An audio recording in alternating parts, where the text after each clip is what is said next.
And I think it's party time here on the floater home. There is the race winner, Sebastian Vettel, making his way over to the team. The champagne is spraying already. And I dare say we'll see quite a few people in the swimming pool before long.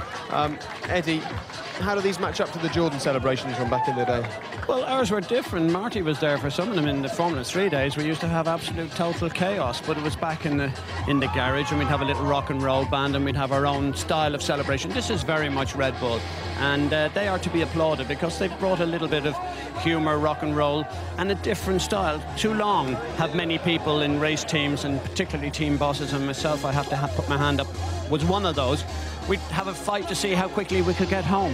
Monaco, of course, is very different, and this is a huge celebration, not just for the drivers, not just for the engineers, but everybody involved, and the girls and all the people who look after his so well in this hospitality home. It's absolutely fantastic for them. And this is a man who has a real appreciation of the fact that this is a team sport. It's not about one driver racing a car, it's a team racing a car. As a driver, you're the final link in the chain. You're the one that everybody talks about and you get the most focus, but at the end of the day, you are only a link, and you rely on the rest of the chain to give you the results. And despite that pit stop today, Red Bull still came through and won the Grand Prix. And Sebastian Vettel now wants to go and make every single person in the team, and whether in hospitality, marketing, mechanics or whatever, make them feel that they were part of that victory. I think that was... What have we got there? It's hard to see. Is that Adrian Newey, Christian Horner and Sebastian in the pool? And Jonathan guess who Wheatley's pushed him in? pool. Mr. Vettel. Papa. Oh, Father Vettel pushed him in the pool. I wouldn't fancy his chances much later on in the evening. I think he might be making an early dip. I wonder if we'll be seeing a backflip into the pool. Yeah, there we go. Look, you've got the guys enjoying themselves. David, your thoughts watching this? Well, well-deserved celebrations. I think they've not only got the fastest car, they're the only team that got their own private pool, so they've got all the bases covered. How does this compare to winning things such as your home race or winning the other blue ribbon events in Formula 1, picking up a win in Canada or something? Does this still rank with the drivers as the race? Well, we've been saying it all weekend. The drivers love the challenge of going around Monte Carlo. You know, it's a crazy place in many ways to try and hold a motor race, but the fact that it's been on the calendar for 69 years, you know, it's earned a big place in the drivers' hearts. And what's important, there where you say, yes, it is a dangerous circuit. That's why the drivers love it, because it's a challenge. There's not big runoff areas. They know they've got to be on their best form and using their skills in their most successful way. And that's why they know that when you have a great result here, you know you've achieved something very special indeed. Yeah. Let's just watch these pictures for a few moments and enjoy them. The smell of champagne up here, Jade.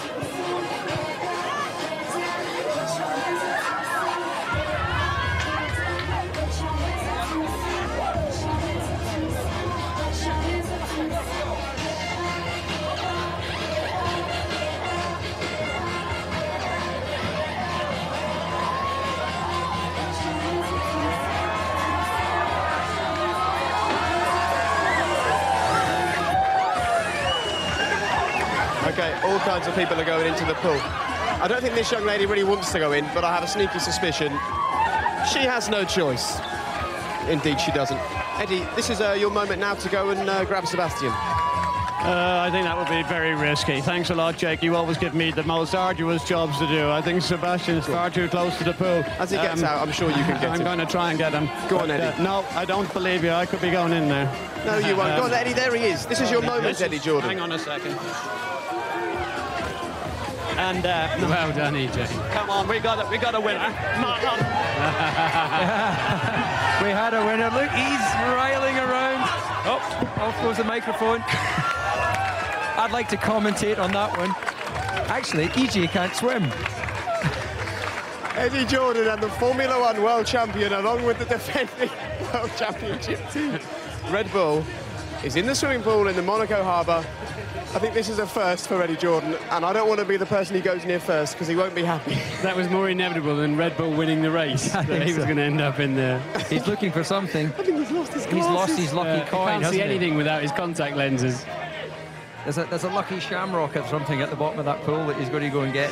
And how great that Adrian Newey is looking for Eddie Jordan's glasses at the bottom of the pool.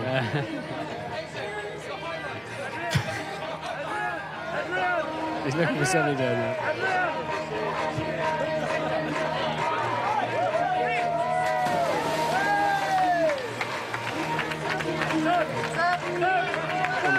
was going to go over and speak to Eddie, but I'm not going to risk walking over there because I think anyone that goes over there will be in that swimming pool.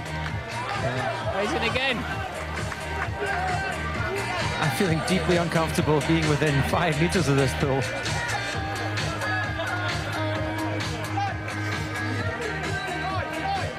I think we've been building up, though, to this moment for the last 2.5 years, haven't we? We've been waiting for Eddie to explode on national television, and it's happening live before your eyes. Oh, it's fantastic, though. And this is so, you know, only at this race could this kind of thing happen. This wouldn't work if we were at different Grand Prix trying to have this much fun. Well, it wouldn't have the same feeling at the back of the Shanghai paddock, would it? That's for sure. He's still trying to recover something from the base of the pool. Oh, and he goes in again. That was Norbert Vettel who pushed him in there. Or shall I say his name properly this time? Vettel. Norbert Vettel. Vettel as in kettle. Okay. Well, he just gave Eddie a push. I think Eddie looks like he needs a lift, not a push. He's such a numpty, though. Imagine bending over on the edge of the pool and expecting that you're not going to get pushed in. Wrecking that nice haircut as well. Yeah, well, it's amazingly holding place fantastically well.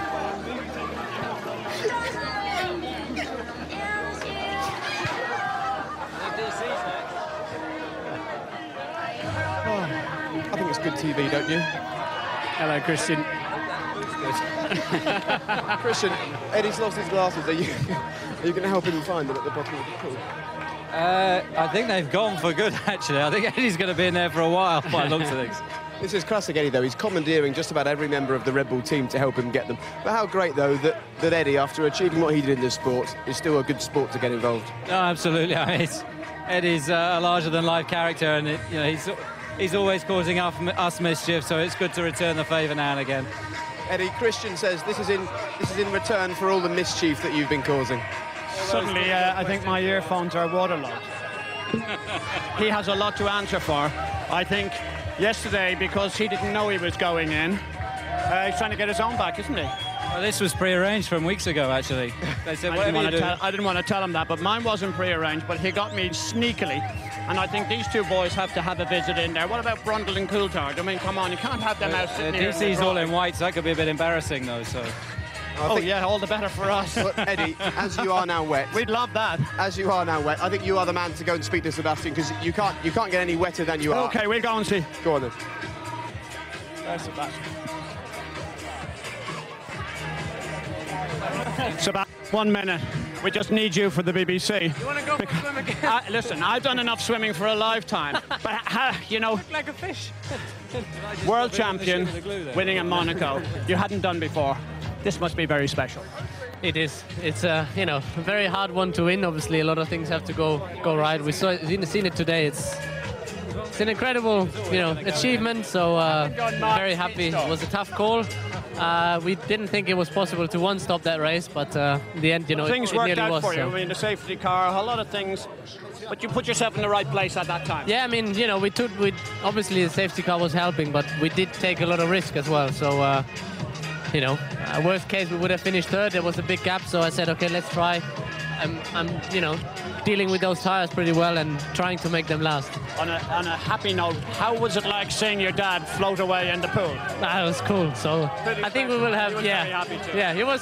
I think it just undercut him, I don't understand. That's a Martin Brundle word. We don't understand this undercutting business. Yeah. But anyway, well done. Many congratulations. You're a true champion. Thank you. Jake, I don't know if you can hear me because my ears are waterlogged. And I'm back to you if I can possibly get back there. But this is what you would call mayhem. This is completely organised chaos. You will not believe how mad I am. Sappy. I will never have my purple shoes again. What am I going to do here? I think I should give the invoice to the BBC. Do you think they'll stand for that? Yeah, I'm sure they will. It's about £15 million worth of damaged garms by the look of it at the moment. You can see the damage to the shoes, and lovely shoes they are as well. We'll do our best to get them dried out. They were, you mean to say. It's past tense at this stage, Jake. Yeah. Sebastian's in good form again. I need my glasses. And he's going to try and get his glasses if he can. You were just chatting to Christian Horner there, actually, about the way the race unfolded. And you were talking to him about the pit stop moment? Yeah, it's quite interesting. I'm sorry to be boring and not want to go in the swimming pool, but we'll do that when we're ready, but hopefully not sooner than that. It was fascinating talking to Christian. I said, what happened to Mark Webber's pit stop? He said, well, we had a radio jam. and they misheard everything. They put the wrong compound of tyres on Sebastian's car. So he went out. That's the brilliant strategy that we're saying really won them the race today, was a mistake. Yeah. Because they heard that they were going to put the prime tyres on Mark Webber's car. It got miscommunicated as the system had a problem. And that's why they weren't ready when Vettel came in. Okay. And then also, of course, they were still confused because they hadn't heard that Mark Webber was coming in at all. So we're watching this pit stop now, and there's a lot of confusion as to what's actually going to go on that car. And then as he went out of the pits, Christian said to me, we thought, well, how are we going to engineer our way out of this problem? But they began to realise they were going to go for a set of soft tyres later on, super soft tyres. And this is Mark Webber, and he doesn't have any tyres at all. So a big communication problem on both cars has left the mechanics really struggling to know what to do. And it's just incredible, isn't it, that Vettel's race-winning strategy was a mistake. And that's the kind of good fortune they've had all weekend, and it just hasn't worked out for McLaren. It's been the opposite for McLaren. It's the kind of thing, when it goes your way, doesn't it?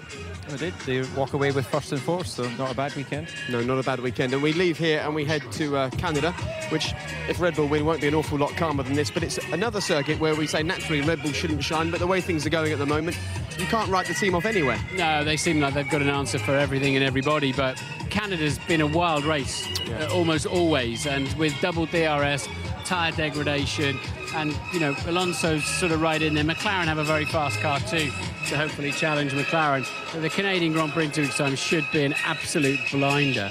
And then after that, we head to Valencia. It starts to hot up now, and then we're back home as well, which is always special. Yeah, there is that. No, please. No, guys, please. No, I've got my white jeans on and my best... Give us your shoe. I'll look after your phone, David. Holding on, I'm fighting this. I'll have the mic. Give us this. I'll take the mic, David. Give us the mic. Taking the mic. I'm not Give us the mic. I'm not going in. I'll take in your pack off you. I don't think there's anything we can do to save you, David. I think you're unsavable.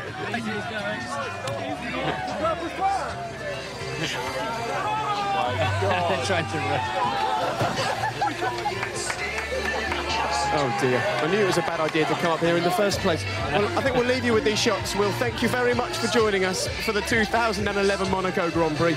This is the kind of stuff that happens on the forum. Martin Brundle, high five to staying dry up here. I think that's a feat in itself. So there you go. Let's get out of here fast. There's the man that started the action at Red Bull. He joined the team, he helped them improve. Sebastian Vettel came along, he's given them the world title, and he's giving them win after win. We're up here on the floater home. A couple of guys in the pool from our team, the whole of the Red Bull team in the pool. And look at the celebrations. We can just enjoy them now one last time. A truly special weekend, the one that means more to the drivers than anything else to win here. And you can see just what it meant to Sebastian Vettel. Thank you for joining us for what is turning out to be a truly incredible 2011 Formula One season. It gets better and better, and in 2 weeks, we'll be in Canada with Sebastian Vettel very much leading the title charge and kissing trophy after trophy. Have a great evening. These boys certainly will. Bye-bye.